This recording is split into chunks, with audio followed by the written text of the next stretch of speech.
नमस्कार, आप देख रहे हैं स्वराज एक्सप्रेस और मैं हूं आपके साथ वर्षा। बुलेटिन की शुरुआत करेंगे। 5 राज्यों में विधानसभा चुनाव 2023 के लिए मतदान हो चुके हैं, जिसमें मध्य प्रदेश, छत्तीसगढ़, राजस्थान, तेलंगाना और मिजोरम राज्य शामिल हैं। 3 दिसंबर 2023 को चुनाव के रिजल्ट का दिन घोषित किया जाएगा और हालांकि अब 3 दिसंबर को 5 नहीं बल्कि 4 राज्यों के नतीजे घोषित किए जाएंगे। दरअसल मिजोरम राज्य विधानसभा चुनाव का रिजल्ट 4 दिसंबर को घोषित किया जाएगा, लेकिन यह तय है कि 4 राज्यों में कल यानी कि 3 दिसंबर को नतीजे आने हैं। उससे ठीक पहले चारों राज्यों में हलचल बढ़ी हुई है। सभी की निगाहें चारों राज्यों में कल खुलने वाली ईवीएम पर टिक गई हैं। ये ईवीएम कड़ी सुरक्षा व्यवस्था में बीते कई दिनों से रखी गई हैं और जैसे जैसे इनके खुलने का समय नजदीक आ रहा है, सभी राज्यों के स्ट्रांग रूम के बाहर गतिविधियां भी तेज हो गई हैं।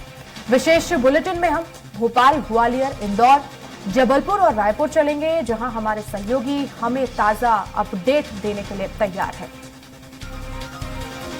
तो कल 4 राज्यों में नतीजे घोषित किए जाएंगे और मिजोरम राज्य में 4 तारीख को नतीजे आएंगे। 3 दिसंबर को राजस्थान, छत्तीसगढ़, मध्य प्रदेश और तेलंगाना में नतीजे घोषित होंगे और कल ये पता चलेगा कि आखिर किस पार्टी की जो है वो सरकार बनने वाली है मध्य प्रदेश, छत्तीसगढ़, तेलंगाना और राजस्थान में।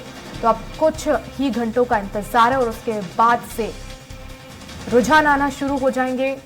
7 बजे स्ट्रांग रूम खुलेंगे और 8 बजे सबसे पहले मतपत्रों की गिनती शुरू होगी और उसके बाद धीरे धीरे रुझान आने भी शुरू हो जाएंगे। तो मध्य प्रदेश में 2 चरणों में चुनाव हुए, 7 और 17 नवंबर को। साथ ही साथ छत्तीसगढ़, मध्य प्रदेश में 17 को चुनाव हुए, साथ ही साथ छत्तीसगढ़ में 2 चरणों में चुनाव हुए थे, 7 और 17 नवंबर को। तो ऐसे में अब देखना होगा कि किसकी किस्मत जो है वो ईवीएम में कैद हुई है। चुनाव जोर शोर से लड़ा गया, अब फैसले का इंतजार है 1 दिन और।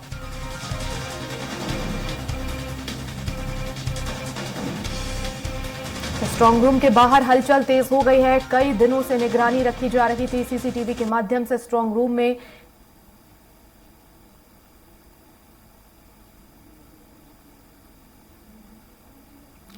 तो सभी 230 सीटों पर मध्य प्रदेश में 17 नवंबर को चुनाव संपन्न हुए और अलग अलग शहरों से आपको बताएंगे स्ट्रांग रूम के बाहर किस तरह की व्यवस्थाएं हैं।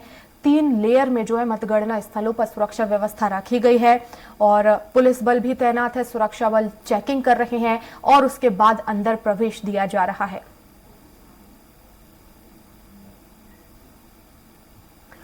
और हमारे साथ रायपुर से दिलीप साहू और साथ ही साथ इंदौर से विकास सिंह सोलंकी लाइव जुड़ गए हैं। इंदौर में सबसे पहले जानते हैं क्या कुछ हालात हैं। विकास, इंदौर में किस तरह से स्ट्रांग रूम के बाहर सुरक्षा व्यवस्था की गई है? लाइव देखिए, मतगणना को लेकर सुरक्षा के तमाम इंतजाम जो है इंदौर के नेहरू स्टेडियम में किए गए हैं। मैं आपको तस्वीरों में दिखाना चाहूंगा कि किस तरह से तैयारी की गई है। आप देख सकते हैं कि यहाँ पर जो स्ट्रांग रूम है उसके बाहर जो है पूरी तरह से सजावट भी की गई है।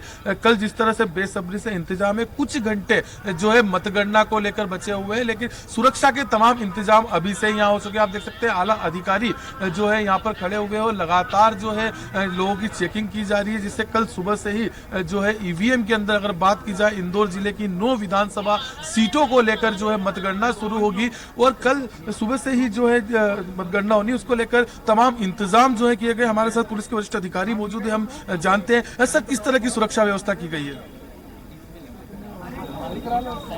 काउंटिंग को लेकर के व्यापक इंतजाम किया गया और कई लेयर्ड सिक्योरिटी अरेंजमेंट किए गए, उसी का आज हम सभी लोग रिहर्सल कर रहे हैं।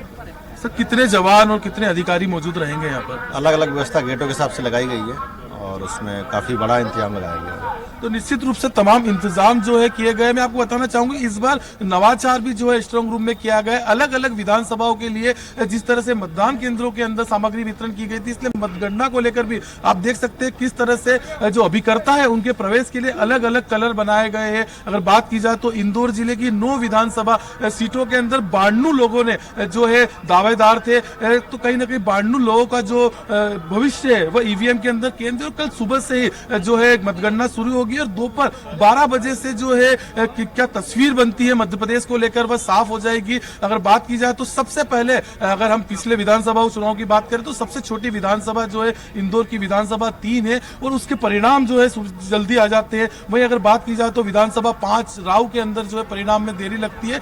तो कल सुबह से ही जो मतगणना होनी है उसकी तमाम तैयारियां जो है कह सकती है, आप तस्वीरों में देख सकते हैं किस तरह से सुरक्षा व्यवस्था लगाई गई है। सबसे पहले जो है पुलिस के आला अधिकारी के साथ पुलिस के जवान मुस्तैद है। वहीं स्ट्रांग रूम के बाहर आप तस्वीरों में देख सकते हैं किस तरह से बीएसएफ के जो जवान है वह कहीं ना कहीं सुरक्षा को लेकर जो है यहाँ पर मुस्तैद नजर आ रहे हैं। सीसीटीवी कैमरों से भी जो है यहाँ पर निगरानी जो है रखी गई थी। बाहर भी जो है आप बने रहिएगा, मैं लौटूंगी आपके पास। रायपुर से हमारे साथ दिलीप लगातार बने हुए हैं, दिलीप से भी जानते हैं वहां पर आखिर किस तरह की व्यवस्था है स्ट्रांग रूम के बाहर।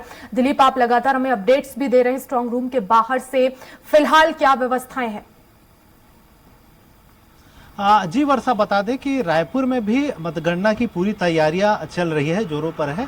और खास करके रायपुर जिले के 7 विधानसभा सीट की बात करें, चाहे रायपुर उत्तर, रायपुर दक्षिण, रायपुर पश्चिम, रायपुर ग्रामीण, आरंग, धरसीवा और अभनपुर विधानसभा, ये 7 विधानसभा की जो काउंटिंग है रायपुर के ही शासकीय इंजीनियरिंग महाविद्यालय परिसर है, वहां पर मतगणना की व्यवस्था की गई है। वहां स्ट्रांग रूम में ही सभी मतपेटियां रखी गई है। तो जब कल सुबह शुरू होगी इसकी काउंटिंग तो स्ट्रांग रूम खोला जाएगा। उसके पहले आज तमाम जो अधिकारी कर्मचारी है वे आज पहुंचे थे मतगणना स्थल और वहां पर उन्होंने रिहर्सल किया।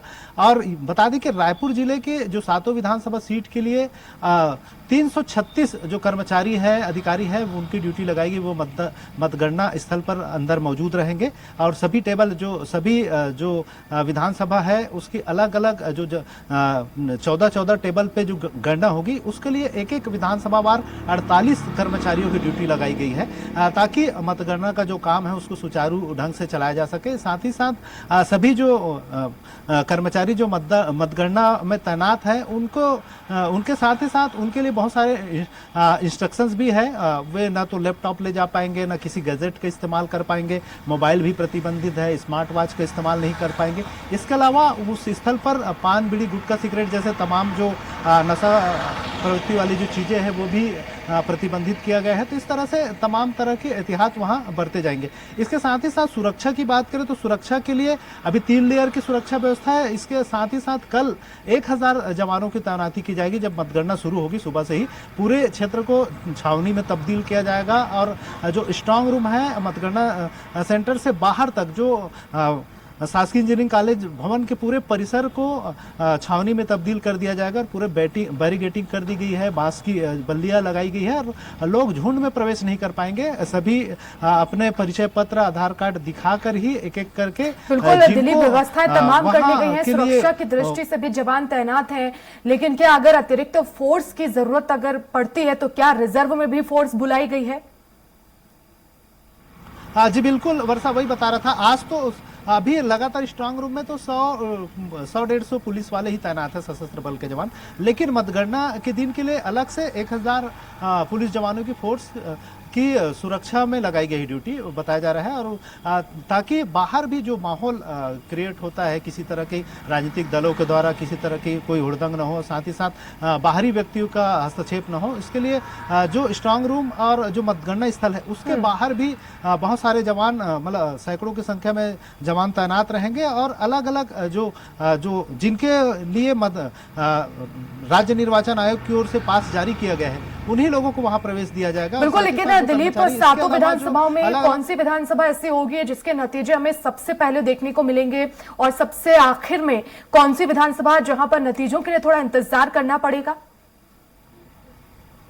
जी बिल्कुल वर्षा, क्योंकि यहाँ 7 विधानसभा सीट की बात करें तो सबसे कम मतदाता रायपुर उत्तर में है। यहाँ पर 15 राउंड में ही रिजल्ट आ जाएंगे। वहीं सबसे ज्यादा मतदाता रायपुर ग्रामीण में है, वहां जो काउंटिंग होगी उसमें कम से कम 22 राउंड तक मतगणना चलेगा। तो सबसे आखिरी में जो रिजल्ट आएंगे रायपुर ग्रामीण का आएंगे और सबसे शुरुआत में रायपुर उत्तर की जो गणना है हो जाएगी। उसके बाद फिर 15 राउंड में इसके रिजल्ट आएंगे। उसके अलावा फिर रायपुर दक्षिण की बात करें तो वहां पर करीब 19 राउंड चलेगा। इसके अलावा अन्य जो रायपुर बात करें रायपुर पश्चिम और आरंग, अभनपुर और धरसीवा, इन चारों विधानसभा का लगभग जो काउंटिंग है वो 20-20 राउंड तक चलेगा। तो इस तरह से सभी विधानसभा का बारी बारी से रिजल्ट आने के आसार है। लेकिन सबसे पहले रायपुर जिले की बात करें, 7 विधानसभा में से रायपुर उत्तर के रिजल्ट सबसे पहले आएंगे, वहीं सबसे आखिरी में रायपुर ग्रामीण के रिजल्ट आएंगे। जी बिल्कुल, बने रहिएगा दिलीप। और विकास लगातार बने हुए। विकास, इंदौर एक सबसे हाई प्रोफाइल सीट है और ऐसे में यहां पर किस तरह की व्यवस्थाएं हैं क्या यहाँ, क्योंकि हाई प्रोफाइल है तो ऐसे में बहुत ज्यादा जरूरत होगी कि सुरक्षा के कड़े इंतजाम किए जाए। देखिए, निश्चित रूप से 3 लेयर में जो है सुरक्षा के तमाम इंतजाम जो है किए गए हैं। अगर मतगणना वाले दिन की बात की जाए तो जो है पुलिस के आला अधिकारियों के साथ हजारों की संख्या में जो जवान है यहाँ पर स्ट्रांग रूम के बाहर रहेंगे। वहीं अगर बात की जाए तो बीजेपी और कांग्रेस ऑफिस के बाहर भी पर्याप्त पुलिस बल जो है यहाँ पर लगाया गया। और सबसे बड़ी बात है कि विधानसभा 1 की, क्योंकि विधानसभा 1 से बीजेपी के राष्ट्रीय महासचिव कैलाश विजयवर्गीय को मैदान में उतारा था और शुरू से ही पूरे देश की नजर इस हाई प्रोफाइल सीट के अंदर थी। तो विधानसभा 1 में भी तमाम सुरक्षा के इंतजाम किए गए हैं। अगर बात की जाए तो स्ट्रांग रूम से पहले अगर 1 किलोमीटर पहले ही पुलिस का पूरा घेरा जो है बनाया गया है मतगणना वाले दिन को लेकर। किसी तरह से किसी भी अनजान व्यक्ति को आने नहीं दिया जाएगा। जिनके पास बनाए गए हैं स्ट्रांग रूम में जाने के लिए, उन्हीं को अंदर एंट्री दी जाएगी। वहीं उनके आधार कार्ड से लेकर तमाम जो चीजें चेक की जाएगी। वहीं किसी तरह के गैजेट जो इलेक्ट्रॉनिक उपकरण है, अगर बात की जाए स्मार्ट वॉच की, बात की जाए ब्लूटूथ की और मोबाइल की, तो सारी चीज जो है स्ट्रांग रूम के जो है प्रतिबंधित की गई है। तो तमाम जो व्यवस्था जो है इस बार की गई है। वहीं इस तरह से इंदौर शहर में लगातार देखने को आता है कि रिकाउंटिंग की मांग होती है, तो उसको लेकर भी जो है कल इंदौर के कलेक्टर डॉक्टर इलैयाराजा टी द्वारा प्रेस कॉन्फ्रेंस ली गई। तो उस पर तमाम व्यवस्था जो है शुरुआत से ही की जाएगी। किसी तरह की दिक्कत जो ना में अब देखना होगा, क्योंकि 7 बजे स्ट्रांग रूम खुलेंगे और उसके बाद धीरे धीरे रुझानों में पता चलेगा कि आखिर किसने बढ़त बनाई है। बने रहिएगा। ग्वालियर से हमारे साथ संवाददाता विनोद शर्मा जुड़ गए हैं। विनोद, क्या व्यवस्था है ग्वालियर में? हाँ बिल्कुल, देखिए ग्वालियर की 6 विधानसभा सीटों पर मतगणना होनी है और इसके लिए जो MLB कॉलेज है उसको मतगणना स्थल बनाया गया है। हमारे साथ मौजूद है हितेन भदौरिया जी, जनसंपर्क अधिकारी, उनसे हम चर्चा करेंगे किस तरह की यह व्यवस्था रहेगी, क्या रहेगी। ग्वालियर जिले की सभी 6 विधानसभा सीटों की मतगणना इसी परिसर में MLB कॉलेज में होगी और कल सुबह 7 बजे लगभग 7 बजे के आसपास सभी प्रत्याशियों और उनके प्रेक्षक गण भी रहेंगे, स्ट्रांग रूम खोले जाएंगे और सबसे पहले 8 बजे डाक मतपत्रों की गिनती शुरू होगी और उसके आधा घंटे बाद EVM की मतगणना की जाएगी। जहां तक गणना टेबलों का सवाल है तो EVM के वोटों की गिनती के लिए कुल 112 टेबल विधानसभा क्षेत्रों में लगाई जा रही है और डाक मतपत्रों की गिनती के लिए 21 टेबल। अच्छा, अगर व्यवस्था करें तो कर्मचारियों को कितना यहाँ तैनात किया गया है, क्या उनके लिए निगरानी में रखा गया है, कैसे क्या रहेगा? 7 बजे से पहले सभी कर्मचारी जो मतगणना में लगे हैं आ जाएंगे और 8 बजे से मतगणना प्रारंभ होगी। सभी विधानसभाओं में आने के लिए अलग अलग विधानसभाओं है मार्क्स के आगे और 7 बजे सभी लोग। देखिए, मैं अब आपको दिखाना चाहता हूँ कि जो फाइनल रिहर्सल है हो रही है और यहाँ पर कर्मचारी मौजूद है जो कल ड्यूटी लगाई गई है। अभी जो जिस इलाके से हम जा रहे हैं उस क्षेत्र में ग्वालियर जो है दक्षिण इलाका है, जहाँ पर दक्षिण विधानसभा की जो फाइनल रिहर्सल चल रही है और यहाँ पर जो काउंटिंग होगी, काउंटिंग क्षेत्र आपको अंदर से भी दिखाता हूँ कि इस जगह पर पूरी जो ट्रेनिंग है वो ट्रेनिंग की अभी कर्मचारियों द्वारा कराई गई है और यहाँ पर EVM मशीन रखी जाएगी। इस इलाके में EVM मशीन यहाँ रखी जाएगी। सामने जो वाला इलाका है यहाँ पर जो प्रत्याशी है उनके पोलिंग एजेंट है वो भी यहाँ पर मौजूद रहेंगे, आएंगे यहाँ पर जो चुन रहे थे। तो इस क्षेत्र को उन लोगों को कहेगा प्रत्याशी यहाँ आ जा सकते हैं और इसके अलावा केवल वही लोग यहाँ पर रहेंगे जो जिनकी ड्यूटी लगाई गई है। बाकी यहाँ पर जो अतिरिक्त शामिल तैनात रहेगा। आप देख सकते हैं कि जो प्रत्याशी वहाँ रहे थे, ग्वालियर दक्षिण की अगर बात कर रहे हैं तो नारायण सिंह कुशवाहा, पंकज सतबीर पाठक, संतोष खान, इस तरह से सभी जो विधानसभा क्षेत्रगत उन्होंने जो लिस्ट बनाई है और उस आधार पर यहाँ पर कर्मचारी वो मौजूद रहेंगे और साथ ही जो बाहर से कर्मचारी रहेंगे वो रिजर्व में रहेंगे। इसके साथ मैं अपने कैमरामैन साथी से कहूंगा कि और भी दिखाए कि जिस तरीके से यहाँ जो कर्मचारी मौजूद है इन कर्मचारियों को लेकर सुरक्षा के कड़े इंतजाम किए गए। पुलिस को अभी से क्षेत्र में लगातार मॉनिटरिंग कर रहा है कि यहाँ किसी तरह से बाहर का व्यक्ति अंदर अभी नहीं आएगा। हालांकि फाइनल रिहर्सल है, उसके बाद भी बाहर का व्यक्ति यहाँ अंदर नहीं रह सकता है। इसके साथ साथ जो लोग आएंगे उनसे पास होगा, केवल वही लोग आ पाएंगे, बगैर पास के कोई यहाँ अंदर दाखिल नहीं हो सकेगा। इसके साथ साथ अभी अगर हम बात करें तो कितने कर्मचारी तैनात किए गए हैं, कितने राउंड में रहेगा, क्या रहेगा? जिले की 6 विधानसभाओं में से विधानसभा 17 और 19 में 14 टेबल लगाई गई हूँ। बाकी की हर विधानसभाओं में 21 टेबल लगाई गई है और लगभग जो है अधिकतम हमारे 19 राउंड रहेंगे। बाकी के 4 विधानसभा जिनमें 21 टेबल लगाएंगे वो 15 से 16 राउंड के बीच में समाप्त हो जाएगी और 19 राउंड फाइनल है। जो कर्मचारी रहेंगे रिजर्व जो मतगणना दल भी रहेगा, उन कर्मचारियों के लिए यहाँ क्या व्यवस्था रहेगी, कितने बजे वो कर्मचारी आ जाएंगे और शुरुआत जो डाक मतपत्रों से होगी। सबसे पहले सुबह 6 बजे सभी को बुलाया गया है। 6 बजे आएंगे और अपना जो है आइडेंटिटी कार्ड वगैरह देकर उनकी वैसे होकर अपनी अपनी सीटों पर बैठेंगे। 7 बजे हमारे जो है स्ट्रांग रूम खुलेंगे। सबसे पहले पोस्टल बैलेट की गणना के लिए जो है रिटर्निंग ऑफिसर के पास में जो है उनके मतपत्र आ जाएंगे और वहां पर जो है उनके मतपत्रों की गिनती जो है सबसे पहले शुरू हो जाएगी 8 बजे।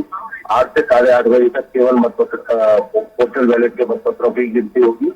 8:30 बजे से ईवीएम आना चालू हो जाएगा। हाँ, तो देखिए, जो अगर हम बात करें कि ग्वालियर पूर्व का रिजल्ट सबसे पहले आएगा, ऐसी संभावना है, और ग्वालियर दक्षिण उसका रिजल्ट सबसे आखिरी में आएगा।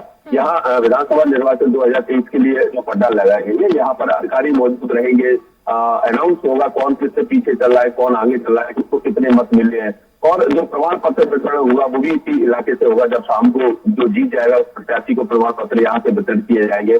तो जो सुरक्षा है वो उसके भी कड़े इंतजाम है। बाहर क्योंकि अखिलेश्वर मंदिर के पास कोच मौजूद रहेगा, किसी भी बाहरी व्यक्ति को यहाँ आने की इजाजत दी होगी। मीडिया कर्मियों को केवल जो मीडिया कक्ष है वहां तक आने दिया जाएगा। इसके अलावा अगर कोई अपने साथ किसी तरह की अन्य वस्तुएं नहीं ला सकता है, अगर वो अपने साथ पान बीड़ी तंबाकू लेके आता है तो उसकी सर्चिंग होगी और वही उसको रखवा दिया जाएगा। लेकिन प्रतिबंध किन किन सामग्रियों पर लगाया गया है?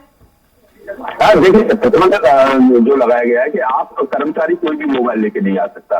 अपने साथ वो जो बीड़ी बिंडल होता है, तंबाकू होती है, उसको नहीं कर्मचारी अंदर लेके आ सकता। पानी की बोतल लेके नहीं आ सकता। और जो कुछ है वो यहाँ पर प्रशासन द्वारा उपलब्ध कराया जाएगा। कर्मचारियों को नाश्ता दिया जाएगा, भोजन दिया जाएगा, इसके अलावा पानी उपलब्ध कराया जाएगा। साथ ही जो प्रत्याशियों के जो समर्थक जो जिनकी ड्यूटी लगी है, जो यहाँ पर रहेंगे, काउंटिंग एजेंट रहेंगे, उनके लिए भी सब कुछ प्रतिबंधित रहेगा। उस समय केवल जब भोजन के समय भोजन उनको प्रत्याशी उपलब्ध कराएंगे, पानी उनको उपलब्ध कराएंगे, वो अपने साथ किसी भी तरह का कोई पैकेट, बोतल या किसी अन्य संसाधन लेकर नहीं आ सकते हैं, न किसी तरह से मोबाइल लेकर आ सकते हैं। और किसी भी स्थिति में बाहर का व्यक्ति कोई भी अंदर उसको प्रवेश नहीं दिया जाएगा। तो जो पासधारी है केवल वही प्रवेश ले सकते हैं। 3 जगह उनकी चेकिंग होगी, उसके बाद वो अंदर आ सकते हैं। और जो प्रत्याशियों के जो रिजल्ट रहेंगे वो यहाँ पर अनाउंस किए जाएंगे। सबसे पहले डाक मतपत्रों का जो रिजल्ट है वो अनाउंस किया जाएगा। उसके बाद ईवीएम मशीनों का जो सिलसिला हो जाएगा खुलने का शुरू, वो दिखाया जाएगा। और मीडिया को भी केवल जहां पर काउंटिंग हो रही है वहां एक एक करके जनसंपर्क अधिकारी के साथ उनको ले जाया जाएगा और कुछ विजुअल्स उनको बनाए जाएंगे।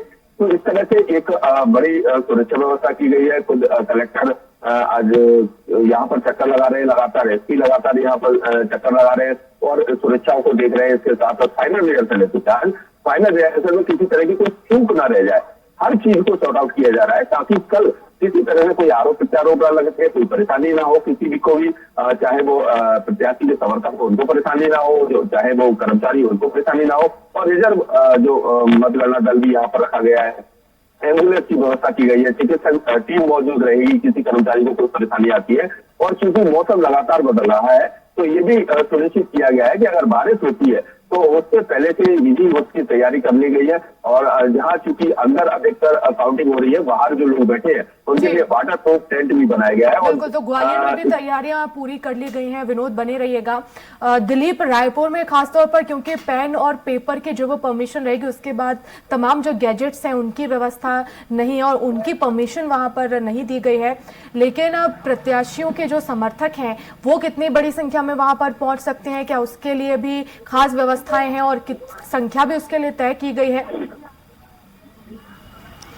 जी वर्षा, प्रत्याशी के जो समर्थक हैं उन्हें जो परिसर है, शासकीय इंजीनियरिंग कॉलेज परिसर है, उसके बाहर वोट दिया जाएगा और बाहर अलग से उनके लिए अलग से व्यवस्थाएं नहीं रहेंगे, वो बाहर तक ही जा पाएंगे। लेकिन जो परमिटेड लोग हैं, जिनको अभिकर्ता नियुक्त किया गया है, मतगणना के लिए अभिकर्ता एजेंट बनाए गए हैं, हर विधानसभा वार 2-2 एजेंट एक राजनीतिक दलों के, क्योंकि उसको रिलीवर के तौर पे एक एजेंट अंदर रहेगा तो एक रिलीवर के तौर पे रहेंगे बाहर उनके, और उनको छोड़ने पर दूसरे जा सकते हैं। तो इस तरह की एक व्यवस्था की गई है। इसके अलावा बात करें, क्योंकि कर्मचारी तमाम रहेंगे, साथ ही साथ राजनीतिक दलों के, दोनों राजनीतिक दलों, प्रमुख राजनीतिक दलों के अलावा और जो निर्दलीय या अन्य दलों के जो मतगणना अभिकर्ता जो वहां आना चाहेंगे, एजेंट आना चाहेंगे, उनके लिए भी जो परमिशन दिया गया है वही लोग अलाउ रहेंगे।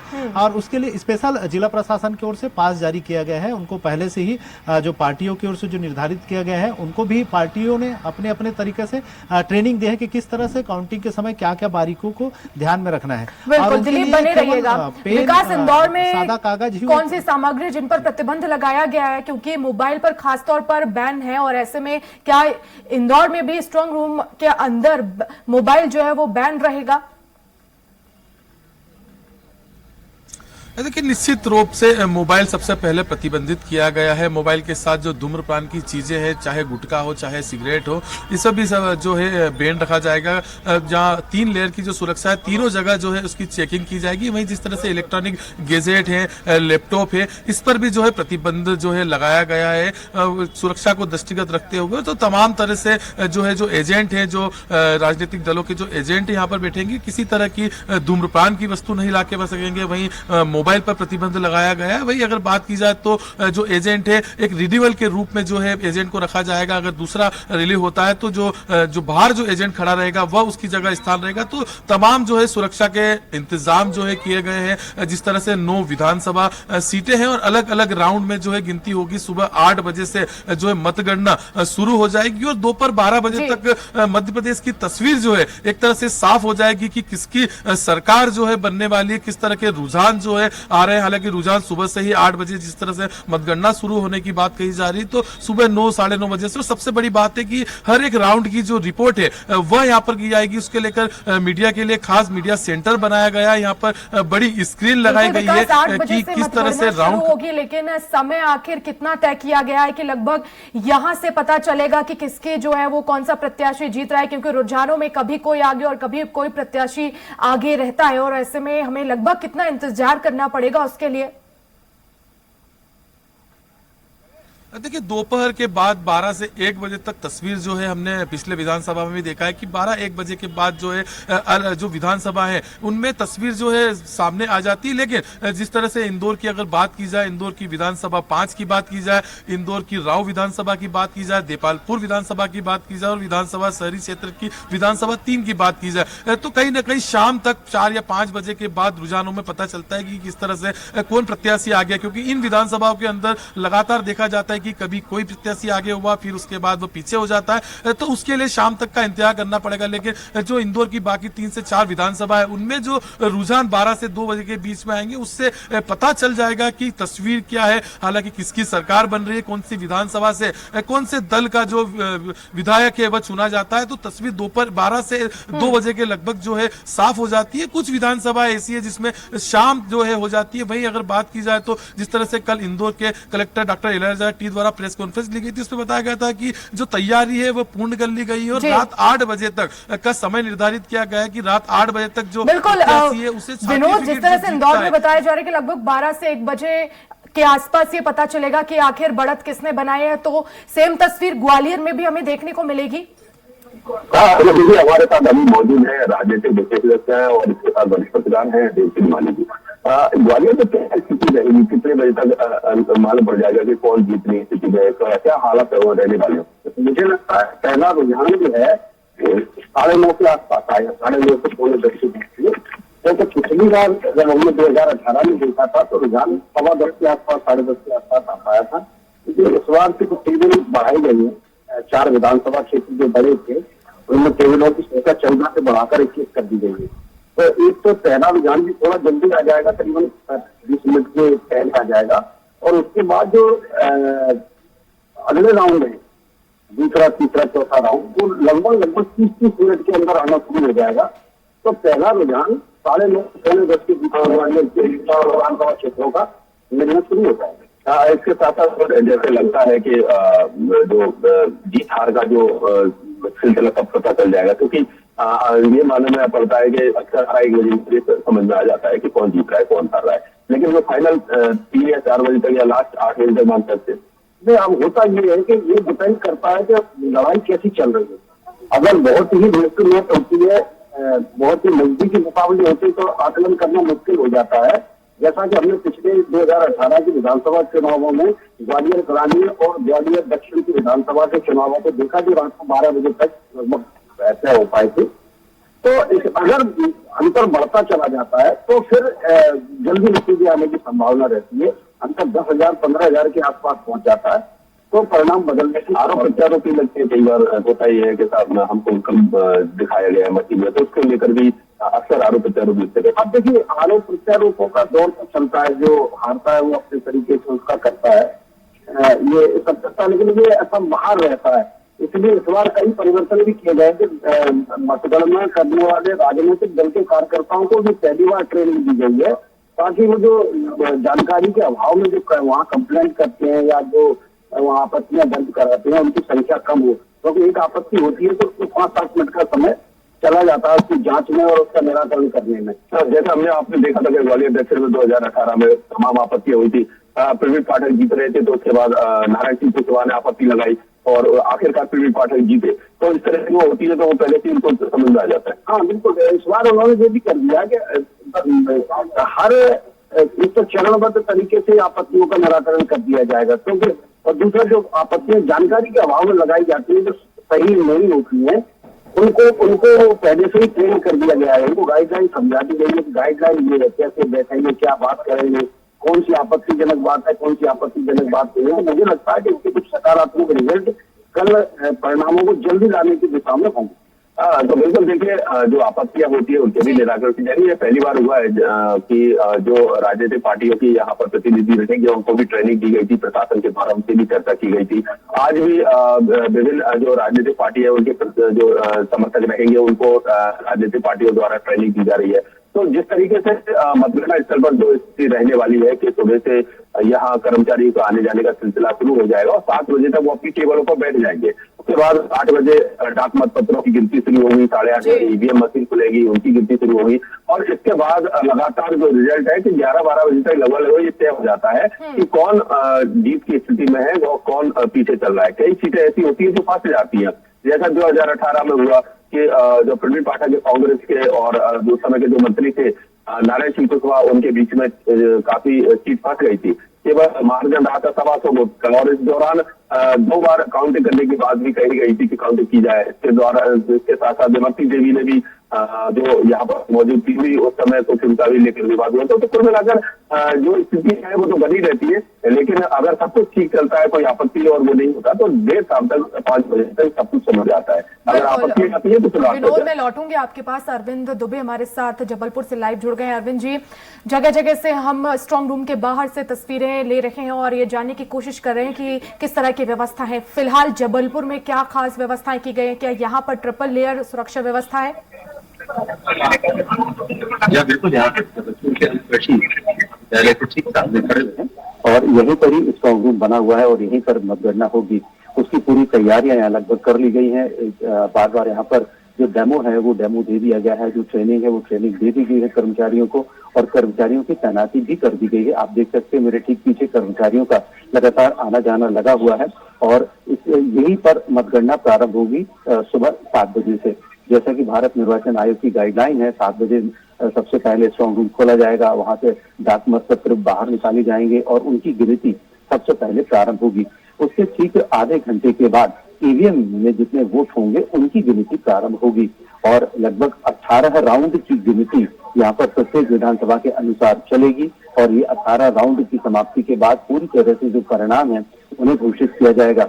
लेकिन इसी बीच में जो भी दावे और आपत्तियां होंगी मतगणना के दौरान या कोई वोट के संबंध में, गिनती के संबंध में या किसी वोट की जो अधिकृत उसकी जो आइडेंटिटी होती है उसको लेकर यदि कोई दावे आपत्तियां होंगी तो उनको यहाँ पर जो जिला निर्वाचन अधिकारी साथ में भारत निर्वाचन आयोग के जो प्रेक्षक हैं वे उसे यहाँ पर बैठकर दूर करेंगे। उसके लिए एक अलग से ग्रीवांस सेल का गठन कर दिया गया है और इसके साथ ही जो राजनीतिक दल हैं उनके अपने अपने धरना एजेंट जिन्हें अभिकर्ता कहा जाता है, उनकी भी ट्रेनिंग उन्हें दी जा चुकी है और उनको भी अनुमति होगी कि वे जो मतगणना है उसके कक्ष के अंदर आकर बैठकर वे निगरानी कर सकते हैं। इस तरह से उन्हें भी बता दिया गया है कि उन्हें क्या करना है, क्या वे अंदर लेकर आ सकते हैं और क्या नहीं लेकर आ सकते हैं। इन तमाम चीजों की जो तैयारियां हैं वो पूरी कर ली गई हैं। ऐसा माना जा रहा है कि 12 बजे के आसपास तक रुझान आना शुरू हो जाएंगे, लेकिन जो पूरी मतगणना है और उसके जो एक तरह से ये कह लें कि यदि हम डिसिसिव जो निर्णायक अंतर है उस अंतर को हम शाम को 4 बजे के बाद भी पता पाएंगे, क्योंकि यहाँ पर जो मतगणना की जो प्रोसेस है इस बार ईवीएम की वो थोड़ी सी निर्वाचन आयोग ने परिवर्तित की है। उसमें कुछ थोड़े से उन्होंने चेंजेस लाए हैं। जो पहले ऐसा होता था कि 3 लेयर पर इसकी क्रॉस एग्जामिनेशन होता था। कोई भी यदि मतगणना हो रही है, मान लीजिए एक राउंड की यदि मतगणना हुई है या एक 10 टेबलों की मतगणना हुई है तो उसकी क्रॉस चेकिंग होती थी 3 लेयर में, लेकिन अभी लेयर बढ़ा दी गई है, यानी कि ज्यादा अधिकारी तैनात कर दिए गए हैं निर्वाचन आयोग की तरफ से। इस क्रॉस चेकिंग में चूंकि ज्यादा वक्त लगेगा इसलिए मतगणना तो तेजी से चलती चलेगी, लेकिन बाहर आने वाली जो रुझान होते हैं वो रुझान थोड़ा सा देरी से मिल पाएंगे। इस वजह से 12 बजे के बाद रुझान आना शुरू होंगे, 4:30 के बाद लगभग स्पष्ट जो अंतर है वो आना शुरू होगा। देर रात तक परिणामों की घोषणा होगी। इन सब के लिए तैयार है। ठीक मेरे पीछे मतगणना स्थल बना हुआ है, ये कृषि विश्वविद्यालय यहाँ पर है, ये परिसर है पूरा। इस परिसर में देखिए आप देख सकते हैं कि यहाँ पर तमाम तरह की जो व्यवस्थाएं हैं वो हैं। यहाँ पर आने जाने वाले लोगों की यहाँ पर तैनाती कर दी गई है, सुरक्षा व्यवस्था भी है और इसके अंदर आने जाने की परमिशन नहीं है। सिर्फ पीछे आ जाइए आप, इसके पीछे जाने की अंदर आगे जाने की यहाँ पर परमिशन बिल्कुल भी नहीं है। इस तरह से ये जो मतगणना स्थल है जबलपुर का पूरी तरह से मतगणना के लिए तैयार है। सभी अधिकारी तैनात हैं। भारत निर्वाचन आयोग के जो प्रेक्षक हैं बिल्कुल, तो जबलपुर में भी तैयारियां पूरी कर ली गई हैं। बने रहेगा अरविंद जी। रायपुर से दिलीप लगातार बने हुए हैं। दिलीप, अधिकारियों की अपनी अलग तैयारियां, लेकिन पार्टियों ने भी अपनी जो है वो तैयारियां की हैं। प्रशिक्षण खासतौर पर दिए जा रहे हैं। फिलहाल क्या तैयारियां और क्या अभी और प्रयास किए जा रहे हैं कल को लेकर? हाँ जी, वर्षा बता दें कि लगातार जो तमाम तरह की तैयारियां हैं, रिहर्सल है, ये पूरी कर ली गई है कर्मचारियों की ओर से। साथ ही साथ राजनीतिक दलों की भी अपनी तैयारियां हैं। राजनीतिक दलों की ओर से भी, चाहे कांग्रेस की बात करें या भाजपा की बात करें, बीजेपी भी अपने जो एकात्म परिसर है जिला कार्यालय वहां पर वार रूम बनाया है। वहां से वो तमाम जो जिलों की जो खबरें आएंगी, तमाम विधानसभाओं की जो खबरें आएंगी उनका वहां से निगरानी रखेंगे। इसके साथ ही साथ कांग्रेस की भी अपनी एक टीम है, उन्होंने भी एक वार रूम बनाकर रखा है। वहां से कांग्रेस के जो प्रमुख नेतागण हैं उनको जिम्मेदारी दी गई है, वो एक एक जो भी खबर आएंगे उसकी जानकारी अपने रखेंगे। तो इस तरह से राजनीतिक दलों की भी अपनी तैयारियां हैं। साथ ही साथ जिस तरह से मतगणना स्थल है, सभी जिलों की बात करें, सभी 33 जिलों से पूरी तैयारी कर ली गई है और सभी जगहों पर आज रिहर्सल किया गया है।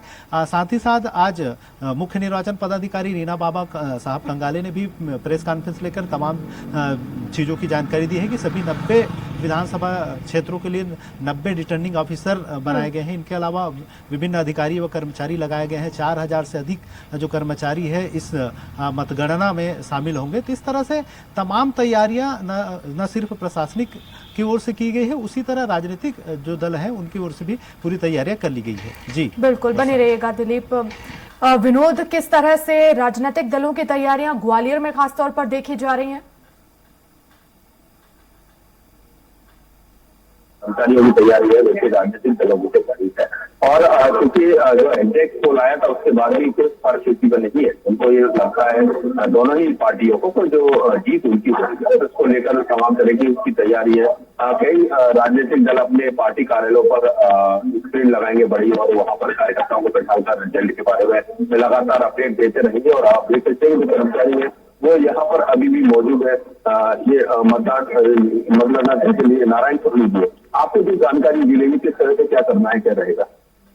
ड्यूटी लगाई गई है और अभी ज्यादा जानकारी नहीं है। जो अभी किस तरह से जो यहाँ पर क्या क्या तैयारी रहेगी, किस तरह से क्या रहेगी? 17 ग्वालियर है, इसमें दोनों विषय में, एक में 10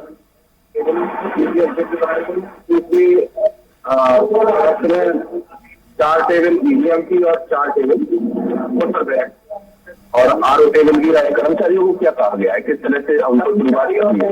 सुबह 6 बजे बुलाया गया है और मोबाइल अन्य सभी चीजें कोई नहीं लाएंगे, ना खाने की चीजें, ना पानी, यही व्यवस्था की गई है, न कैलकुलेटर, यही सब सामान दिया जाएगा। मोबाइल अपने अपने नहीं लाएंगे और 6 बजे यहाँ उपस्थिति के लिए बोला। यहाँ पर जो मैं जगह दिखाना चाहता हूँ कि यहाँ राजनीतिक पार्टियों के समर्थक रहेंगे, विभिन्न दलों के जो प्रत्याशी चुनाव लड़ रहे हैं, उनके लिए किस तरह से सबसे पहले आगे की पक्ति राजनीतिक पार्टियों को जगह दी गई है और उसी क्रम में राज्य स्तरीय और हिसाब से उनको बैठने की व्यवस्था की गई है। हर टेबल पे एक उनका गणना एजेंट नियुक्त किया गया है और उसी टेबल पे वो रहेगा। इधर एक ईवीएम मशीन पर कितने कर्मचारी रहेंगे? ईवीएम में एक तो सुपरवाइजर हो गया और एक माइक्रो ऑब्जर्वर है और 2 गणनाशारी है, इसके पास 4 लोग हैं और उस लोग में एक उनका ARO अधिकारी रहेगा। तापमात्रों में भी पूरी व्यवस्था है, तो एक सुपरवाइजर रहेगा, 2 गणनाशारी रहेंगे और एक माइक्रो ऑब्जर्वर रहेगा और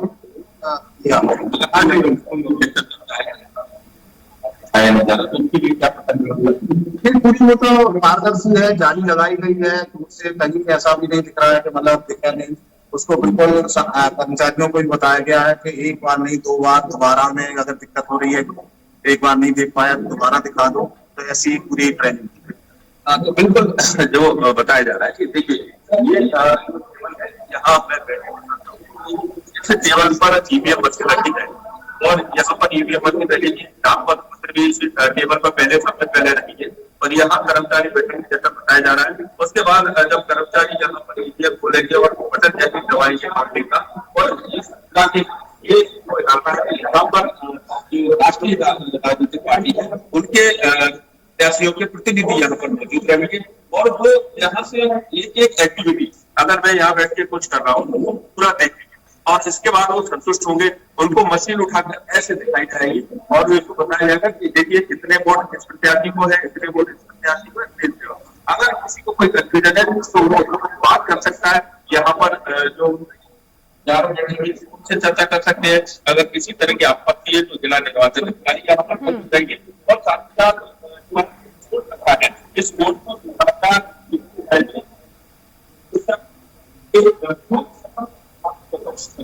जो भी आएगी यहाँ लिखा जाएगा। आपकी आवाज हम तक ठीक से नहीं पहुंच रही है, बने रहेगा। फिलहाल राजधानी भोपाल की ओर रुख करेंगे, हमारे साथ संवाददाता संजय डोंगरदेवे जुड़ गए हैं। संजय, भोपाल में किस तरह की तैयारियां हैं?